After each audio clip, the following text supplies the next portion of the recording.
लिख रहा अंजाम जिसका कल आगाज़ आएगा, मेरे लहू का हर कतरा इंकलाब लाएगा।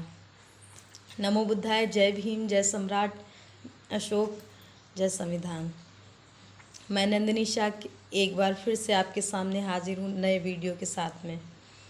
वीडियो अच्छी लगे तो प्लीज़ लाइक, शेयर और सब्सक्राइब ज़रूर कीजिएगा और अपनी राय मुझे कमेंट बॉक्स में ज़रूर बताइएगा। जिस दिन मनुवादियों को पता चल जाएगा कि भगत सिंह जी मनुवादी विचारधारा के नहीं थे, समाजवादी विचारधारा थे, अंबेडकर जी के विचारों को मानने वाले थे, उस दिन से ये मनुवादी उन्हें भी देशद्रोही बोलना शुरू कर देंगे। बीते 28 सितंबर को भगत सिंह जी की जयंती थी। उनके जीवन की एक ऐसी घटना, महत्वपूर्ण घटना मैं आप लोगों को बताना चाहती हूँ। एक बार भगत सिंह जी कहीं जा रहे थे, गाड़ी एक स्टेशन पर रुकी, उसे काफ़ी देर तक रुकना था, इसीलिए भगत सिंह जी पानी पीने के लिए नीचे उतरे और पास के ही कुएं पर जाकर पानी उन्होंने पिया। उन्होंने थोड़ी दूर पर देखा कि एक आदमी नंगे बदन धूप में कंधे पर काफ़ी सारा वजन उठाए खड़ा हुआ था और कुएं की तरफ, पानी की तरफ तरसती हुई निगाहों से देख रहा था वो, और सोच रहा था कि काश थोड़ा पानी मुझे भी पीने को मिल जाए। भगत सिंह जी पानी पीकर उसके पास गए और उससे कहा, आप कौन हैं और यहाँ इतनी धूप में नंगे बदन कंधे पर इतना वजन उठाकर क्यों खड़े हैं? आपको प्यास भी लगी होगी, मैं आपके लिए पानी लेकर आता हूँ। तो उस वक्त वह व्यक्ति भगत सिंह जी से बोला, साहब आप मुझसे दूर ही रहिए वरना आप भी अछूत हो जाएंगे। लेकिन भगत सिंह जी ये बात सुनकर भी उसके लिए पानी लेकर आए और उसे पानी पिलाया।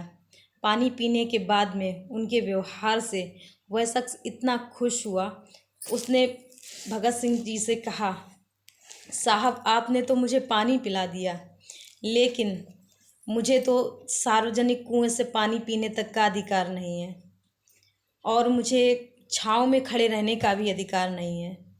जिस तालाब से जानवर भी पानी पी सकते हैं, मुझे उस तालाब से पानी पीने तक का अधिकार नहीं है। ये बात सुनकर भगत सिंह जी ने उससे कहा कि आपको अछूत कौन कहता है? तो वह शख्स बोला कि मैं नहीं कहता हूँ, ये कुछ वर्ग विशेष के लोग मुझे कहते हैं और साथ ही साथ ये भी कहते हैं कि मेरे छूने से उनका धन भ्रष्ट हो जाएगा। भगत सिंह जी को उस वक्त ये आभास हुआ कि मुझे तो अब तक बताया गया और मैंने जाना कि देश अंग्रेज़ों से ग़ुलाम है, लेकिन आज मुझे ये पता चला है कि देश अंग्रेज़ों से नहीं, एक ऐसे वर्ग विशेष से ग़ुलाम है जो समाज को अंधकार की ओर ले जा रहा, अछूत और जाति भेदभाव की तरफ ले जा रहा है। तब उन्होंने सोचा कि देश अंग्रेज़ों से ही सिर्फ ग़ुलाम नहीं है, देश तो धर्म के नाम पर पाखंडियों से ग़ुलाम है, जो भारत को मूर्ख बना रहे हैं, जाति के नाम पर, भेदभाव के नाम पर। देश अंग्रेज़ों से तो आज़ाद हो जाएगा, लेकिन देश को इन अछूतों को, इन अस्पृश्य लोगों को आज़ादी कौन दिलाएगा? तब भगत सिंह जी ने बाबा साहब के बारे में जाना। उस वक्त बाबा साहब विदेश में थे और इसके बाद उन्होंने इस बात पर अध्ययन किया कि इन अछूतों की ये दशा कैसे हुई, ये कैसे अछूत बने। भगत सिंह जी ने अपनी पुस्तक मैं नास्तिक क्यों हूँ में लिखा है कि मैं तो अब तक नकली दुश्मनों से लड़ रहा था, जबकि असली दुश्मन तो मेरे देश में हैं, जिनसे बाबा साहब और साहू जी महाराज लड़ रहे हैं। और आगे उन्होंने लिखा, अगर मैं जेल से छूटा तो आजीवन मैं बाबा साहब के साथ मिलकर इन अछूतों को आज़ादी दिलाऊंगा और हमेशा बाबा साहब के साथ मिलकर उनके मिशन में आगे बढ़ाऊंगा। यह बात कुछ षड्यंत्रकारियों को पता चल गई।